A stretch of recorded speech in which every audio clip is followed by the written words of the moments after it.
What's going on, folks? Welcome back to another episode. And allow me to introduce my guest today and welcome him back onto the show. Cyrus, what's going on, man? What's up, brother? What's up? How are you, man?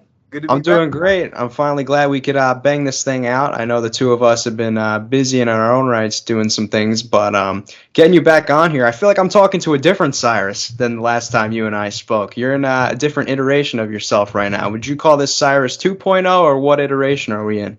Yeah, since I'm 50, we call it Syrus 5.0, baby. I want to congratulate you first off too, because you got a lot of great things going for you right now. First off, I want to start off since we were talking about the iterations of you. The shape you've gone on in the last year is incredible, man. Was there a particular turning point for you to where, you just decided to put your foot down and say, you know what, I want to just do this thing. I want to get into the peak shape of my life. I just started during COVID, man. It was one of those things. It was like perfect time, perfect amount of time on your hands. It's like, what am I going to do? I just went and bought a 40-pound weight vest and started getting after it, man. Doing like 5 miles a day, then it turned into 10. And now I try and bike at least 20 a day. Depending on the day, I could do 5 elliptical, 15 bike, or 20 bike, or however I got to do it, or go run outside. Whatever I got to do, I try and culminate up to 20 miles a day. That's what I've been doing for the longest now. Yeah. Is there a particular program you're doing? Or you're just watching what you eat, or you on the It's the keto? Syrus program, man. It's the big Syrus side program. It's the medium side program. So basically, a lot of people been telling me all kind of crap, and I was like, man, that's cool, that's great. I'm just gonna do what I know how to do, and as long as I'm feeling good doing it, it's cool. You know, stop with the drinking, stop with the smoking. Now no sugar. Yeah. It's been quite the journey, man. It's been over 3 years. Sobriety. Oh wow, good for My you. choice. And then on the other end, sugar has been definitely over a year. I'm not sure how long exactly. And I've noticed some different changes. The older you get, you got to start watching stuff and maintaining things, because it's really easy to do just one of those things. Oh, I'm just going to stop drinking. That's pretty easy. And I just smoke a whole lot, or just stop smoking and drink a lot. You know what I mean? So it's like trying to dig deeper into the psyche of a champion, if you will, and say, are those things making me a better person? Do I really know who I am when I'm like that so often? And it's like, when you're making money doing it, and I'm one of those guys that's been paid to drink, Bar literally. appearances were the thing back and then. I mean, you could say they were the thing. Well, guess who started the thing? You. I didn't started the damn thing. So like, when you do that and you really do it for a living, it's not just fun, it's for a living. And it kind of sucks you in. Mhm. And like I've told other people, like, comes a point in time where you have to think to yourself, am I an alcoholic? Do I drink too much? Do I have to have this? Can I entertain without that? Does that make me the better version of me? What makes me me? And you start questioning these things. This is through the years. Mhm. And I've known alcoholics, and I'm friends with alcoholics, and I'm not that. I don't have to have it. But you still have to make sure you check yourself and prove it, because when everyone's having fun around you and you're having fun too, and you're making a lot of money, it kind of doesn't make sense to have to check yourself until you really sit with yourself and actually take in yourself and realize that you need to check yourself just like everyone else. And so my whole thing is, if it ain't broke, I Don't don't fix have it. to fix it. And so, it was a real good run. Your boy had fun, raged balls, did everything you could possibly want to do as a man. 50 states, a million times, 27 countries total, well Jeez. over 4,000 gigs Spring breaks and stuff too, I have to assume. Like the every year PCV for was a months. big thing. Yeah. Every year for months, man. And it was just, like I said, it was a lifestyle. It's just what we did. And I don't do spring break. Oh, I'm going to go hang out. Okay, we're going to drink on Thursday, Friday, and Saturday. No, I'm going to show up at spring break on a Monday, be hammered out of my mind by noon, and continue banging it out through the night. Every single night. That was Syrus. I was known as the party guy. So now I've shifted that and grown up, and now I'm the event guy. So I put on major events that are memorable for people. I don't have to be the life of the party, although I can. I don't have to be the drunkest person at the party, although I choose not to. I'm just trying to come of age and grow up a little bit and give the people what they want. And what they want is fun through my eyes. Yeah, it's a lot easier to have bad habits than it is to maintain good ones. You know what I mean? Hmm. And for you, it's kind of about like, or just anybody in general. I mean, finding that balance and staying there. You know, like I've come to realize that with anything you take on in life, whether it be hell, we're both on the same wavelength on this one, podcasting, right? In order to stay where you're going, you got to apply the pressure with working out, apply the pressure. And I think that that's a repetition that you've been able to build, sir. Yeah, I mean, I feel like being a man of my word is something that means a lot. And, I tell my woman, we're not going to drink. So she said, okay, I'll do it with you. And the person she is you can't just say something and not do it. And that transcended, and we came together as like perfect Voltron. We came together as a perfect monster, and we're able to do these things together and actually enjoy them together. And I think she pushes me in all the right categories, and I try and push her in all the right categories. Yet I still try and support her in any way possible. And I think in doing so, I'm able to just be myself. I don't have to worry about being something I'm not. And the beauty of it is, she didn't know me as all of this. She knew me as the person she met me as. Really? Yeah. So when you first met, obviously, did you maybe wait a while before talking about maybe your involvement in past, like with the shows? I'll give you that little story. So kind of goes like this. So I was interested. She was not interested. We communicated back and forth and had mutual friends a little bit. And when a woman's giving you one word answers, hey, what are you doing today? Nothing. And it's silence. Hey, how's it going? Good. You going out? No. What are you supposed to do? Like, there's nothing there usually. Turn around. So my lifestyle was, people would want, have all these events, and I'd be at them, and they want, yo, Cy, come through, bring a bunch of girls or whatever, because that's what I was doing. I started a company, and I ran events in Santa Monica called the Santa Monica World Tour, and people would come from all over the world and pay me for me to take them out. And there's, 8 to 10 bars in the night. You get the VIP treatment, the whole nine. And it was, it was quite. It took care of my pockets for a long time. And that's when I'm at home. That's not when I'm on the road. So that's a whole different kind of thing. You know what I mean? And so Yeah. my reputation was I would show up and I would help bring ambiance to the party. And what's a party without women there? So there was that. And she thought that maybe I was messing with all those girls. So that was my thing. And it really wasn't. And this one day she actually gave me a chance to have a conversation with her at a friend's house party. And we met and we stared in each other's eyes and talked. Legitimately, he disappeared. Still there? Yeah, I can hear you fine. Okay. So we spoke, and we literally were face to face and eye to eye for, I would say, 3.5 hours, with literally 10 feet from us, dance competitions going on, people going insane and raging.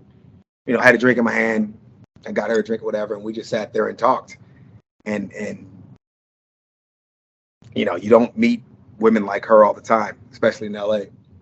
And conversation was amazing, and I was instantly beyond attracted to her. And I knew at that moment that would be my wife. Wow. And before I got to the car, I texted her. I'll never forget that. And I'd never do shit like that. Walked away from her. I did the test and all. I even tested her hair. So for me, it's a big thing. In LA, everyone's fake everything. Eyelashes, hair, breasts, everything's fake. Right? Oh yeah. And I was so into her, and I was thinking, I was like, God, your hair is beautiful. I was like, let me see. And I put my hand in the back of her neck, and I was like, and it stayed. I was like, whoa, like it's hers. I was sold. It's real. It is what it is, but a lot of women have that. There's nothing wrong with it, but it's just not my thing. Yeah. And so, a good natural Midwestern girl with a head on her shoulders, was perfect for me. I thought she was heaven sent just for me. Would you say that marriage has made you more grounded in the recent years? I wouldn't say more grounded. I think life came to a point where it had to make a turn. Yeah. And it's going one way or the other, and I chose to go the direction with her. And my life was ready to change. No way I could continue raging the way I was raging. Like, let's just be real. Hmm. I was the guy that would go out, do my thing, bang out 3 bottles, and we do what we call banging bottles before we go into the club. Yeah. So we're going to the club. There's a bottle. It's got to be empty before we enter the club. So, and I don't care if it's me and my boy or me and 2 other people, whatever it is, we bang bottles. And a lot of times it will be 100 proof. And we don't do the whole mixers and all that shit. That's not how I drink. And then I would be up in the morning at 9, 10 a.m. ready to play basketball. And it didn't affect me like that. Wow. So in doing so, I mean, in time, something's going to happen. Something's got to break. And I decided just to stop. Was there ever any one particular instance when it came to drinking that you could pinpoint right off the bat and be like, yeah, I never want an experience like this to happen again? Or was it just... No. Oh, No, wow. I don't regret any of that or anything like that.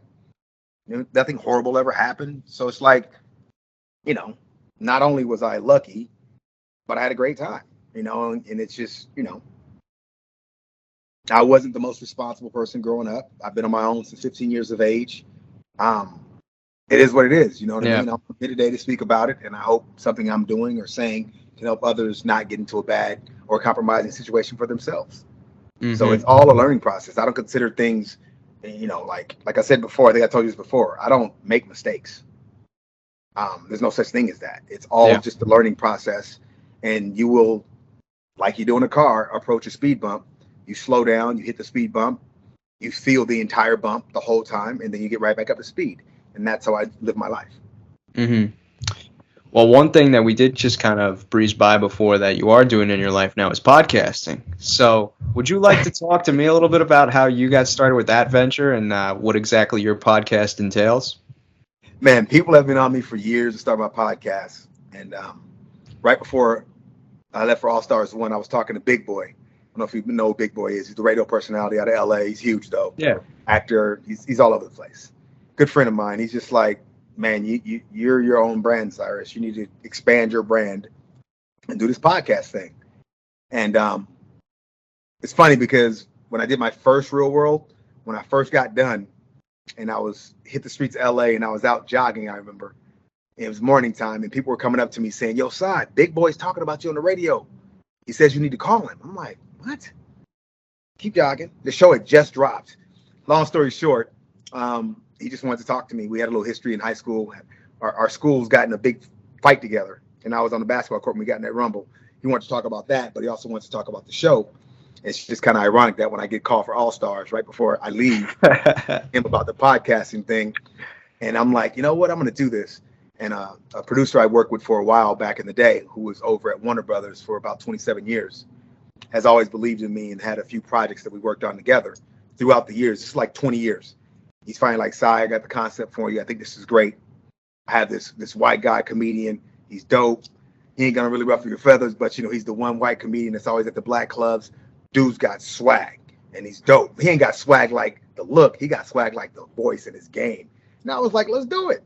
And he's like, you know, they figured they put together the reality star with the comedian and we would kind of mesh. And honestly, another match made in heaven, man. This guy is so crafty, so witty, and just does his thing. And we bring together the reality of comedy within sports. And so we basically take the sport and dissect the entire life of athletes, not just the game, whatever's happening outside of that too. We want to get in there and see what we can come up with and see what we can talk about. And then also speak to them about different, should we say, current events, everything from mental health to just athletics and how they got to where they were. And we had on a senior provost from the University of Missouri. Wow. Mental health. We had him on, and that was an amazing conversation, being that all the things that are taking place in pro sports right now with the Ben Simmons and the Embiids, like, and Tyrese, like, all this stuff is so much that needs to be talked about. And it's good to hear from not only people that are normal people, but also people that are professionals in certain fields that will actually open up to us and give us a taste of their minds.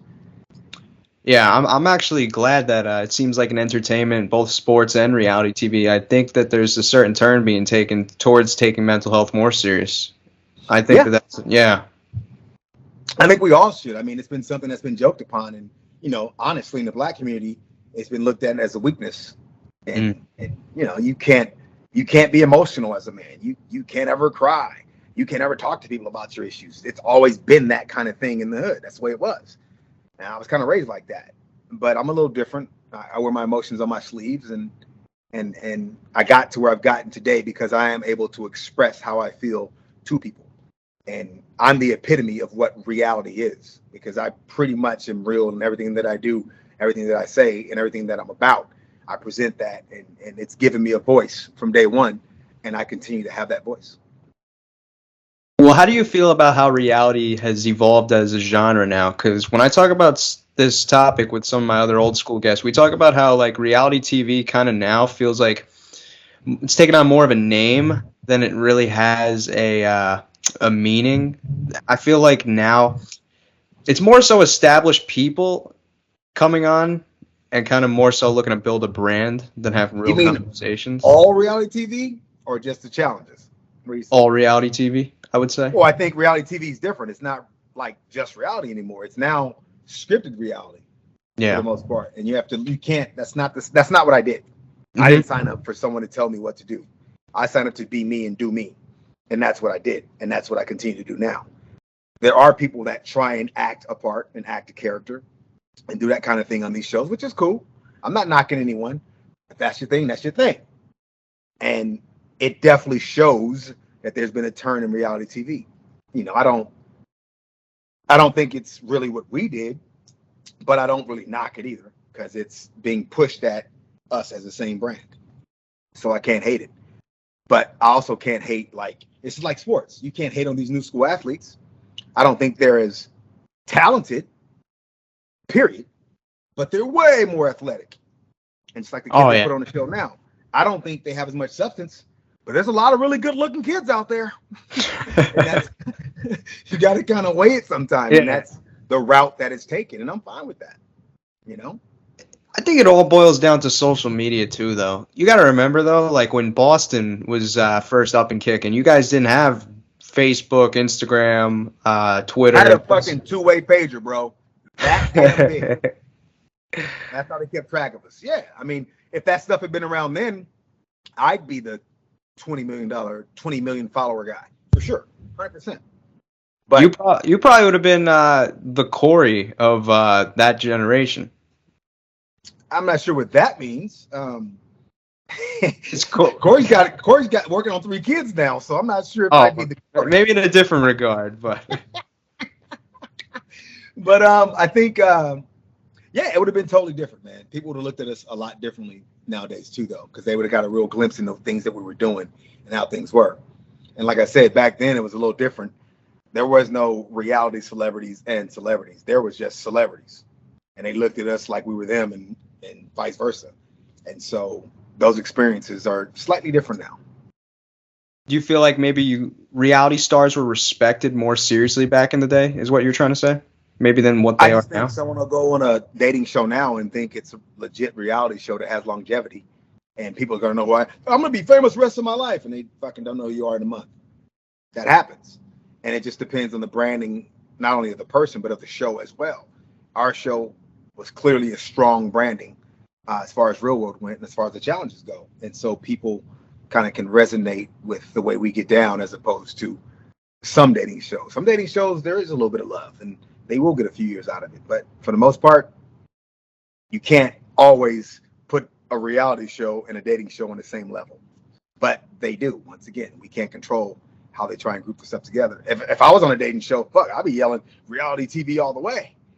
Trying to reap those benefits. So you can't really knock them for it. But at the same point in time, it's kind of like us with actors. When reality came out, actors had their noses turned up to us like they're no good. Like, we're way better than them. We studied. Okay, well, why am I taking half your jobs? It kind of broke down like that. And then they didn't like us because we were taking half their jobs.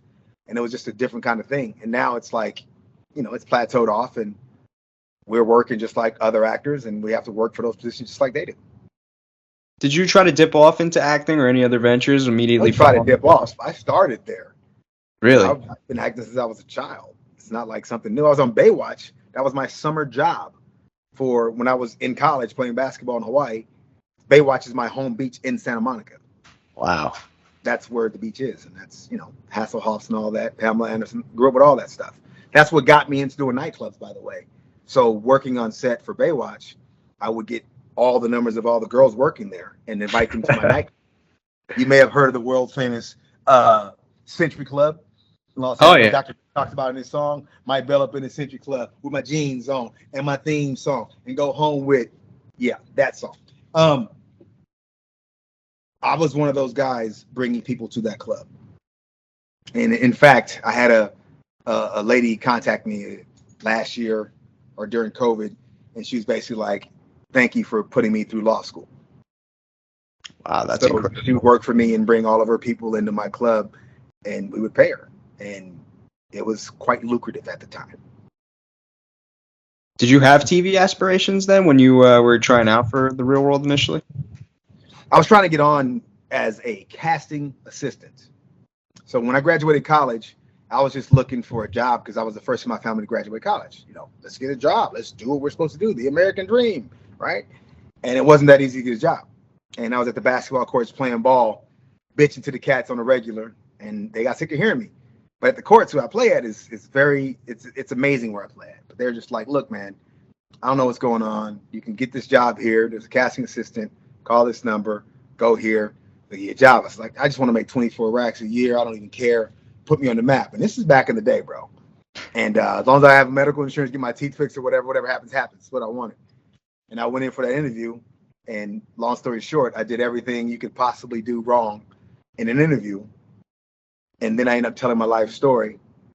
And by the end of it, watching them laugh and watching them cry for about 3.5 hours, I was asked to go on the show.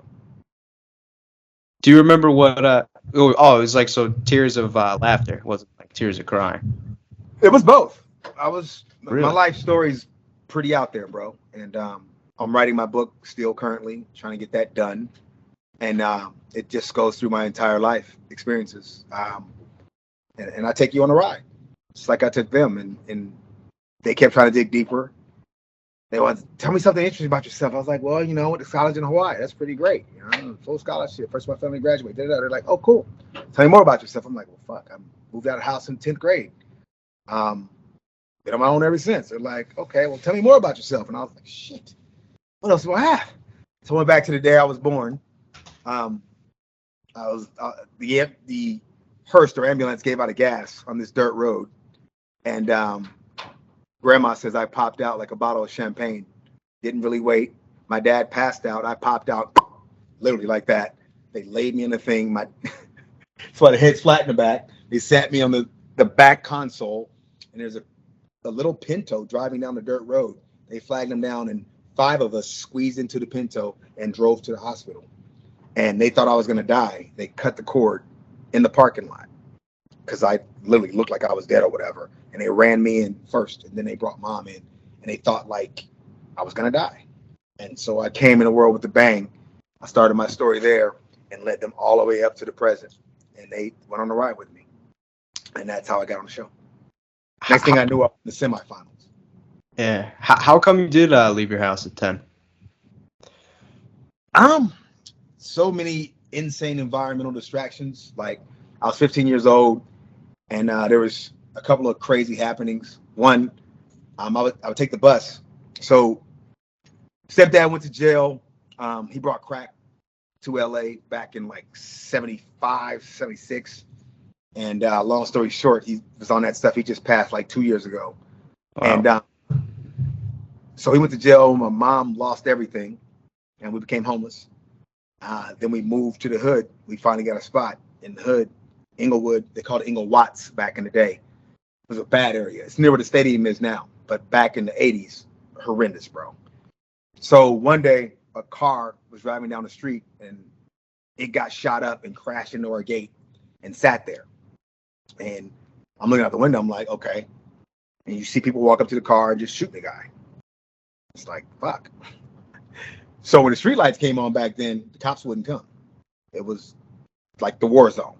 So it sat there overnight. I go to school 2 hours early to take the bus to Santa Monica because that's where I'm from. On the way to the bus, I see the fucking guy in the car dead. I'm like, like, wow. Go to the bus, get on the bus, go to school. A little bit after that, I get on the city bus. It was the RTD, the rough, tough, and dirty, they called it.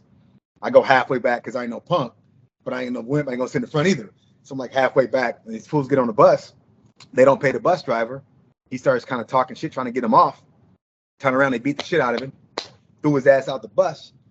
One sat down to drive the bus. The other one pulled out a gun, told everybody to get naked, and was basically gonna take everybody's shit.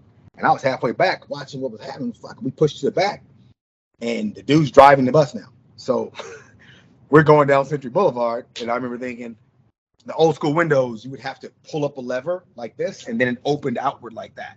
And so as soon as someone opened that fucking thing, I'm out. They got that shit open like maybe a half a mile down the way, and I just dove. And like a bunch of people dove out the window. I banged my shoulder up. Remember, I walked home. I said, "Ma, I'm done. I can't do this anymore." And I had to get out of there. And I moved to Santa Monica with a friend of mine who's still a prominent member of my life, and helped me through some really tough times. And basically, it was the real world before the real world. I was living with 3 other young athletes and an aspiring agent. Wow. And his uncle was the owner of the Lakers at the time, Jerry Buss. That's crazy, dude. I can't even imagine. You're imagine this. It gets better. All the Laker girls lived in my building. Well, I can imagine that. That's something I want to imagine. But yeah, I mean, I bet like the real world, like the show, probably paled in comparison to then what you had already dealt with. So I mean, walking into that environment, I mean, you're just pretty much meeting different people from other walks of life in a sense. But well, that's kind of what my city's about, man. Santa Monica's just like that. Like a lot of people don't know, I went to Celebrity High School as well, they call it. So everyone from Dean Cain to Charlie Sheen, Lenny Kravitz, Carson Daly was a real good friend of mine. Yeah. Like all these people went to my school.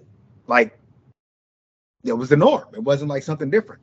I go play ball now. You know, everyone shows up. Like it's the most random thing ever, my city. And I build it on the show as one of the best cities in the world. And I'll always feel that way about Santa Monica. But it's one of those things that's changing and morphing into something different now than it was.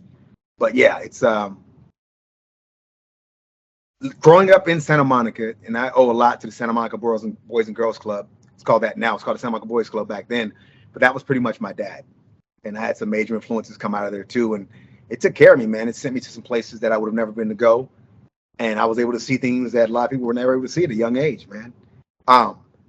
When I say I lived in the hood and went through all that stuff, people think, oh, it had a horrible childhood. No. I had an amazing childhood.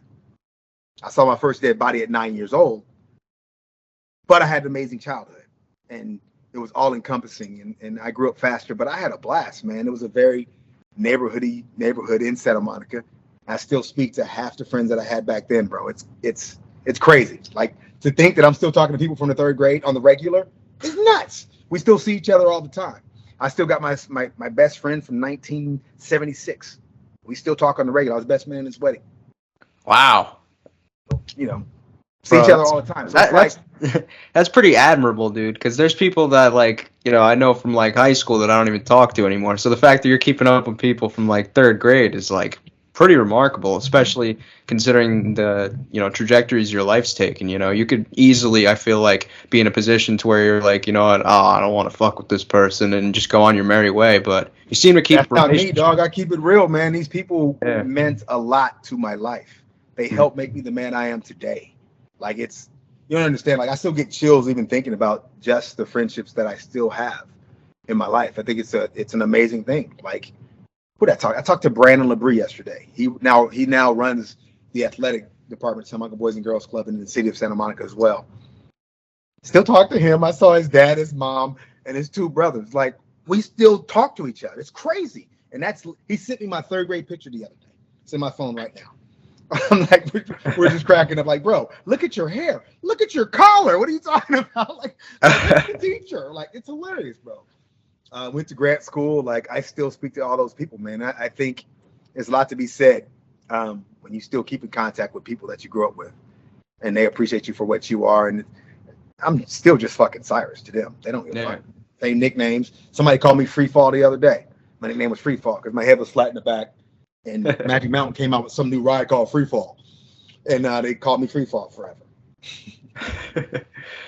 So you obviously make your reality television debut on the Real World Boston, which is a very popular season, which I don't think fans really remember how popular Real World Boston was, because I don't know if you remember this or not, but I had a March Madness Real World bracket about 2 months, month and a half ago, and Yeah, you guys got bounced by Key West in the first round, and we had people on every social media platform going like, did they watch this show? Because you know why they bounced us though, right? recency The banana. bias. The Yeah, banana, the banana. dog. The banana's huge. You can't, it's like, if you put us up against anyone else, we would have floated through that like UCLA did. Yeah. But unfortunately, us against the banana. Well, I mean, you just recently had you were on his show, right? You were on the I'm on this weekend, man, on Saturday night, after Saturday Night Live. This coming up Saturday, I'm on First Look with Mr. Johnny Bananas, having a blast. Wow. We had a really good time, man. I've known him for a long time, too. And his roots are in Santa Monica, too, a little bit. His mom actually started the famous, what is it? What is it when you sell food? What is it called? All local farmers market. She started the farmers market at Santa Monica Promenade. It actually got really famous when this is nuts. There's an older gentleman that went crazy and ran over a lot of people at the promenade at that thing. The guy that did it, guess who he was? Who? My tutor in high school. The correlation here, man. It got stuck. He took out a bunch of people, bless their souls. Like literally killed a lot of people. But Johnny Bananas' mom put that whole thing together back in the day. You guys ever talk about that? Of course. We have a little history all the time. Bananas, he'll be out and about. You know, I'm having a big event. I don't know if you've heard, but I want to invite you and anyone else, any fans of the show or your show can come out. I'm having a huge event for the viewing and the first week of the All-Star Challenge 3. It's a big one, man. I think the All-Star 3, baby, is going down. So I'm having a nice banger for it. I do some amazing parties. I'm sure you've heard. Always at an iconic location and always bringing out tons of reality personality. A few celebs, a few athletes will be there. But the location, baby. I'm killing them with this one. Killing them. This definitely feels like an all-star cast, you know? Like, I know when this thing first started, everybody was like, we want our OGs. This has a fine tune and a fine little mix of OG, and then you got, you know, some naysayers that'll be like, oh, well, this person debuted in 2015. What are they doing here? But one thing that is certain, though, is technically, by all accounts, everybody on this thing is from either the Real World or Road Rules, so they fit the criteria, but it is an all-star cast. I can't lie. This definitely has the feeling of just, when you think all-star, yeah, this thing is stacked. When I look at when I got there, man, I'm like, holy. Look at these dudes. Like, the man meat is a problem on this show. The guy's side's a meat grinder, bro. I'm like, this is going to be, like, this ain't going to be easy win for nobody. So, whatever takes place and goes down, you're going to be competing on the daily. I'm hoping to get some funner type events because if we got to clash heads, not going to be good. Glad I've been working on my endurance, too, that's for sure. Because, I don't know, man. It feels like the challenge. That's all I can say. Do you like the sport direction in which the show's kind of gone? Because obviously you debuted in an era where it was mostly reality, whereas like now, I mean, it's competition's taking a little more precedence. Do you like that, or you think 50-50 balance is a nice little thing? I mean, I just like to compete at whatever it is, man. So for me, yes, it is a little more physically inclined, which is cool. But if it was half physical and half like mental, you know, I don't know. I like the turn it's taken. It could be a little less heighty, if you will. I'm not so keen to the heights. But also, it's a good show because they kind of hone in on your fears as well as challenging you. And so that's the whole thing. Like, they know our biggest fears and they can create challenges around that, which is what they used to do. I'm not sure if they do it as much nowadays, but that's one of those things they hold in their pocket. You never want people to know that you're claustrophobic, like me. You never want people to know you hate heights, like me. Like, you know what I mean? It's always been that kind of thing. And still to this day, you're driving through any city, I see a big crane, I get a little freaked out, bro. Because you feel like you're about to go do a challenge, about to jump off that. So that, I mean, that's like challenge-itis is what I call it. Challenge-itis. I like that. I relate everything to the challenge. You know, everything's a challenge. I don't care what we're doing. We're lacing our shoes. I want to be fastest shoelacer. Like, me and my girl go at it all day. She actually beat me in the 3-point competition. Never happened again. Wow, no shit. You got me, dude. I would never have expected that, Cy. I've always seen you on the court on your social media. I feel like, you know. My girl's an all-around athlete, though, bro. She does it all. She was a college athlete, too, who broke, I think it's the femur. And so there's certain things that she doesn't want to do, but she boxes every day. I'm sure you see her on my feed. Oh, yeah. Steady boxer. Softball, she's a beast. She got me playing softball now. She's definitely got a shot. She can't play. She can't move, but she got a shot. She's not listening. But yeah, you know, I'm truly being challenged across the board with this woman in everyday life, and that's what I love. I love that about the challenge of life as well. So keeps you on your feet, bro. I mean, she's defending her PhD. Like, how am I supposed to outthink that? And it's in philosophy at that. Ooh. Like, yeah. The conversations we be having, bro. Let me tell you, I had to bring out my hoodisms, my cybonics, to try and shift her a little bit to show that I am crafty as can be. Since we're on the topic of bowling, my favorite moment probably of yours from your Real World season was the relationship that you got in with the mother of the one kid at the job you guys were working at. Because if we're talking about a baller moment, I mean, that's a baller moment in its finest. I'll say now what I said then. At that time, put in the context, I was just graduated school. I've been playing ball, standout athlete my entire life. You know, I've always had my way with the ladies. It was what it was. And I figured I'm walking to this after school center. There's like 75 parents. Of the 75, there's like 50 single moms. My mentality was I could pull at least half of them, minimum. Yeah. And one happened to be a friend. We ended up being friends, and she looked out me for some business stuff, and we became friends and hung out a little more than they wanted us to. Still friends. I saw her son not that long ago. We communicate online too. He's now like 6'4". Jeez, he might be a baller. I'll give him buckets. I'm not tripping on that, but point being, man, I'm real with it. You know, if we're really friends, we're friends, and you know, there's no like in between ifs, ands, or buts about that. And the show was trying to make it way more than it was. That was bullshit. We had a good time together. It is what it is. There was no like disrespectful things taking place and all that. And the house thought that. And you know, it's one of those weird situations. But like, you asked Montana about this stuff? Yeah, I asked her about her with the alcohol thing with because they tried to make it seem like I was a bad guy for doing what I did, which harmed no one. But you're gonna hand a little child some alcohol and say, "Oh, I'd give it to my kid if it was my kid." I don't think so. I mean, I wouldn't put it past her, but I'm just saying, you can't. Back then, you couldn't do that kind of thing with other people's kids. You just couldn't.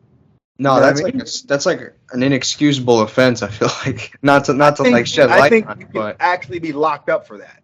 Yeah, that's because think about it. If one of our kids, right, you're depending on people that you essentially don't know, and you're sending them to be watched, right? While say the parents are at work, and you come to find out when you're picking up the kid that the people that are supposed to be watching them are serving them alcohol. Like, that's just. But I also think there's levels to this, because I think on one end, I think they were trying to save money. Instead of taking us somewhere to eat, we went to where it was going to be free, and they invited us to. And there happened to be alcohol sitting out, as opposed to going and buying it at a restaurant or something, and there would have been no alcohol there. Wouldn't have been an option for a kid to do something like that. Yeah. You know what I mean? So I can't put all the blame on her. But she did it. I didn't do it. Get her out the house. They tried to get me out. Get her out. No, we cool now. She'll be at the event. She's coming to the event. It's great. Yeah, I had her on a while back too. Have you had Jason on yet, Cornwell? No, I think you two from Boston are the only two I've had on You this should one. get Cornwell on there. He's in casting now to this day. He's one of the only independent casting companies in Los Angeles doing big things. Okay. I got his contact. I'll try and link you guys. What about Camila? What is she up to? She's a doctor. What do you mean? She's docking. She she's doing well, man. She's out in New York, and I believe she's a pediatrician. I'm not positive, but I think so. God, I'm not sure exactly what the title is, but I think she's a pediatrician. But she is in New York, and she's doing well with her family. I believe husband and kids, and yeah, things are good, man. Things are good. So I'm gonna ask you now, when you think back to Real World Boston, and let's bring you back, Si. You could pinpoint, like, so when you think back to your time on that show and the memories start to flood back, what's like one or two memories that if you were to meet someone at a bar and they ask you, what was like your time on the Real World Boston like? Like, what would you tell them? I would say it was 6 months of complete debauchery and raging. Consider there's like 60 colleges in a 30-mile radius, bro. And it was the first time they aired what we looked like, where we lived, and what we were doing in their city. It was insane, bro. I raged for a total of not 2 weeks, almost 2 weeks. The entire 6 months was the only time I didn't go out. I was out of my mind. And I was always that guy. You give me an inch, I'm definitely going to take a mile. That's the way it was, man. We had a good time there. There was moments where they don't show you guys, but like our lives were threatened. My life By outsiders? Oh yeah, so what you had was a really weird fishbowl vacuum kind of thing, and we're like in this fishbowl, and everyone's sitting there looking at us, and like because everyone wants to look at us, you got some dudes that are gonna hate because women are looking at us, Yeah. and dudes are always the ones that cause trouble, and so you had like these dudes that either worked for these women, had these women on their team, or were like dating someone. They go crazy because we walk in the room, he's pissed. So if some reason we don't respect them or what they do, then we got a problem. And this happened all the time. So like since then, one of my things has always been show up at the club if you're in some little town or big town, wherever you're at, you acknowledge who the dudes are that run the spot, go over, say what's up, extend some hospitality. I'll go get 10 shots, bring them over, yo fellas, hit some shots on me, just have a little bit. So they don't think I think that I'm better than them. And that's true to me as me. That's always made me me. This is what's kept me touring for so long and so all over the place, because I present myself with respect to these people that may not even deserve the respect, but might take your fucking head off if you don't. And there's been so many cast members that have been in fights at events and all that stuff. I've never had that. And I've probably worked twice as much as anyone else you can imagine. It's like those locations, man, like the Boston. I know I had MJ on yesterday. We were talking about Philly was like brutal with them. They used to like line up in front of the Starbucks across the street from where their house was, and they actually got like one of the people in a bar like threw a stool at Landon and MJ while they're at a bar. Happens all the time. But like they came along a little later, like earlier in the game when I was there, like there's cameramen that have had to put cameras down and knuckle up. Like there's places where I would not have gotten out of. Did you guys have like heavy security back at that time? No, bro, there was no security at all. It was us and the camera people. Production. Wow. That's it. So you got to understand, like we were in, like I was like, look, if you want to keep going to this spot, it was Bill's Bar on Hip Hop Night. Fuck, we don't know what's going to happen to you. And that's real. Like you just, deal. I had some homies out there that did their thing, and so. When I ran alone, I'd be in a nice little group, and it just was what it was. But it was a complete free for all, complete shit show. In a double-edged sword type of way, of course, like you don't want to be like put in a position like that, but for the audience watching it, that is reality. Like this shit's gonna happen. But the only reality of it, though, the reality of it is that they probably wouldn't be doing that if the camera wasn't there. So that's reality with the camera there. Yes. Is it real? Yes, but it's only real because the camera's there. And so that's where people have to understand. The real world is real when you have a camera on you. So it's real because there's a camera on you, and it's real because they're not telling us what to do, but it's real with the camera. There's a difference between real with the camera and real without a camera. I like your method, man. You got a counterpoint to my to my 1-2 punches each time. Got to, and you got to look like also like when my show dropped, not the show, but I was the top 100 reasons why to watch television. I think I was number 47 in Rolling Stone magazine. I did a huge thing on the top 100 reasons why to watch television. I was either just after OJ. It was either right around Simpson? OJ or I think it was the year Scream came out. What's the chick's name? Was it Scream? She's on 90210. The blonde from 90210. I forget her name. But she's on the album, on the cover of it, and there's like she's like in the shower with a shower curtain pulled here, and she's like doing one of these, and like it's from Scream or one of those. Maybe not Scream, but I think it was Scream. One of those shows was right in front of me. But whatever it was came out that year. That was 97. So yeah, I had a good time. Was OJ? You said OJ was on that? Mm-hmm. OJ Simpson. Well, it was in the top 100 reasons why to watch television. So that was got to be a reason to watch television back then. It was just one of those things. Yeah. It was just one of those. I remember. I still have the article at home. So damn. It's somewhere on my social media too. I posted it before. Yeah, and you just got into the Rock Hall of Fame too for 2022. I mean, I wish I had, but Eminem had. Not me. That's Eminem. I wish I was in the Rock Hall of Fame. I knocked him the fuck out. That's for sure. And I had to give Julie her props too, because she was in the video. Puck and Julie were in the video with me as well. But I was the one that got to knock him out. I guess I looked a little tougher than Puck. Yeah, Puck was just kind of like the hype man. He was. It was a good time. That was a good day, man. That was a good day. What was it like working with Eminem? Like meeting him for the first time? I got the call. I thought it was fake, bro. Did that go directly to you, or did you guys have like those managers or like assistants back then that would like? It came. There was managers, but this came to me some kind of way. I mean, the problem is like someone like me. I know so many people in the businesses, television, music, all that stuff in LA, to where people can get your phone number. And I don't. I've been in casting for so long too. Like my number's out there. I don't hide my number. Everyone has my damn number. People call me all the time, randoms from some show I cast them on in 10 years ago. But it is what it is. And so I got a phone call, and it was just you gonna do this show? What are we gonna do? Kind of thing. Wow. And that was when I was still doing video games at that time.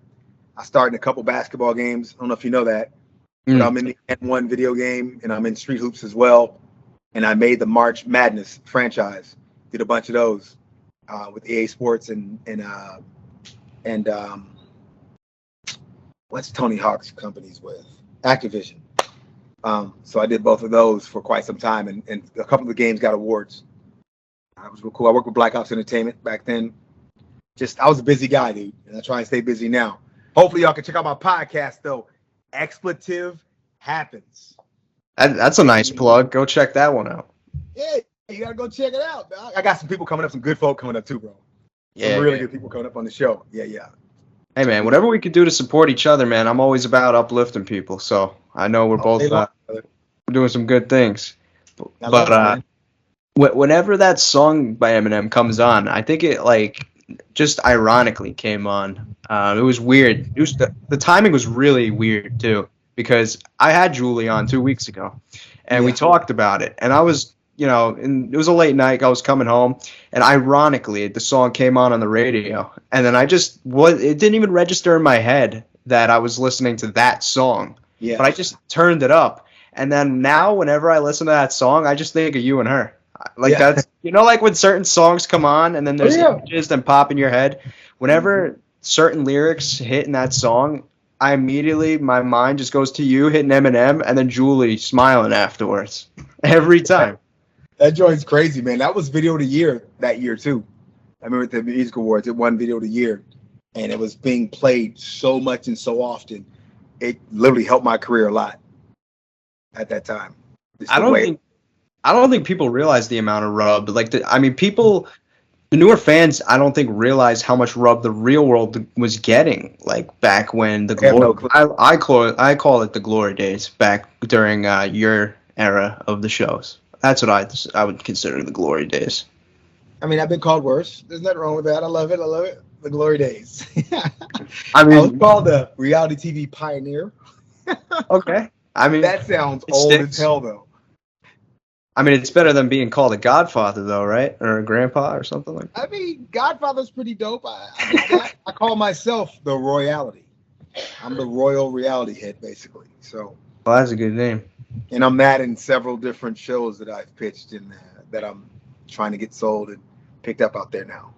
But stay tuned. I got some amazing things on the horizon, bro. Just got an I amazing believe call. it. Yesterday, I got an amazing call, and projects and things are just moving right now. I'm truly blessed, man. I believe in the power of positive thinking, and I do my positive thinking in the morning, afternoon, and nighttime. And I'm telling you, man, I love life to the fullest, bro. And I could not be a happier person right now. Yeah, man. I mean, I'm happy for everything that you're doing. I got another question though, because I talked to a lot of challengers that are making their returns onto the All Stars now that were doing the original challenges.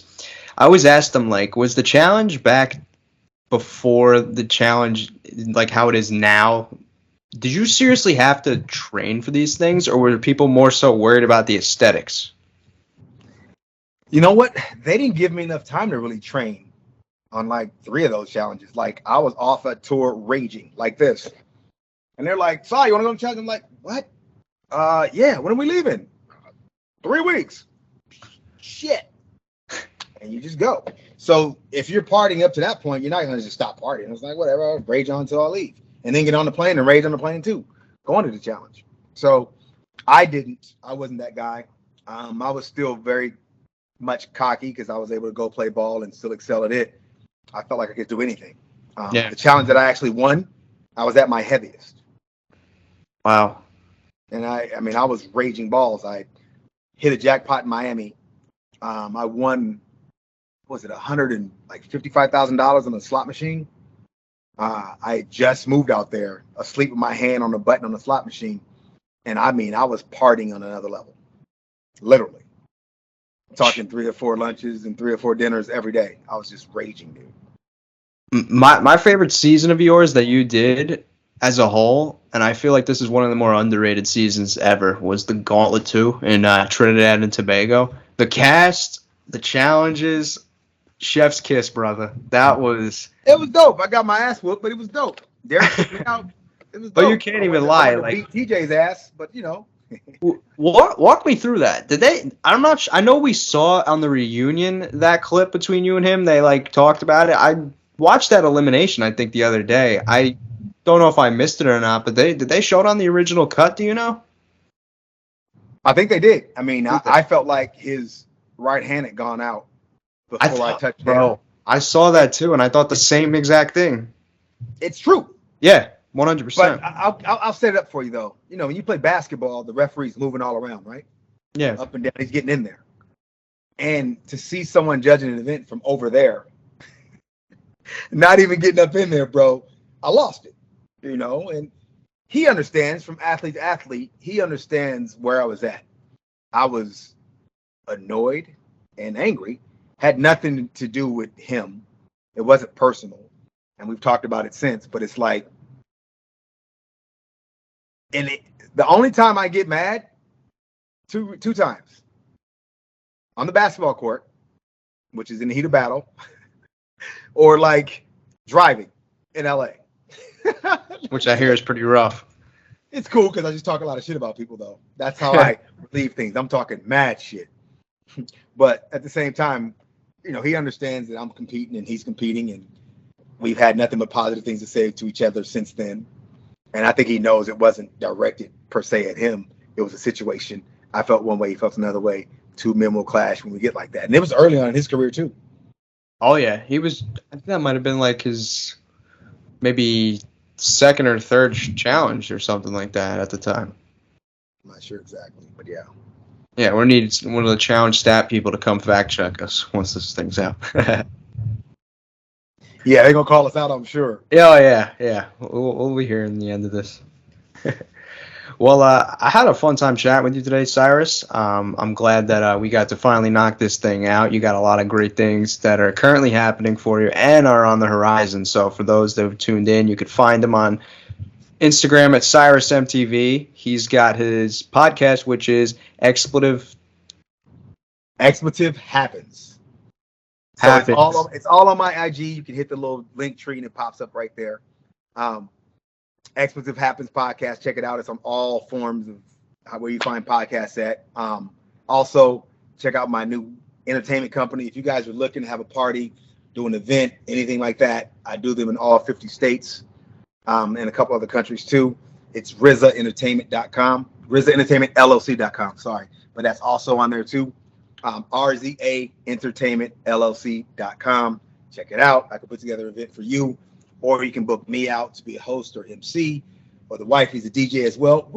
We do all that. We are a one-stop shop for all that is entertainment. And stay tuned for my future projects. They're coming, y'all. They coming. 2022 is going to be on fire. But 2023, oh yeah. Oh I'm trying to yeah. get muscles back for y'all too. I'm going to go to the gym right now and get right. Mike, I saw you over there flexing the other day at the gym too, man. Oh yeah. Hear me.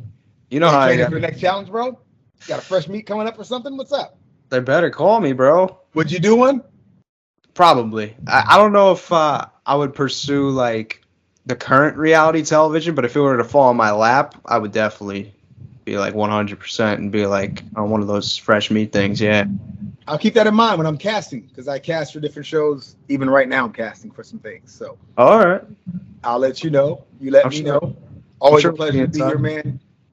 Anytime you want me, I'm here. I know it was a little challenging with hooking up this time, but let's do it. I also have some celebrity basketball games coming up and some celebrity parties coming up that people can join. If you guys want to come to the party, check out the Eventbrite. It's on my IG too. Click on the button.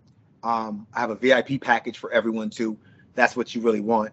But you got to contact me for the VIP package. It's not being sold on there. Holla at your boy, Syrus, a.k.a. used to be Big Side Baby. Now they call me Half a Side Baby. It's going down in a big way. Mike, my pleasure, man. Till next time, brother. Take care. Have a good weekend. You too.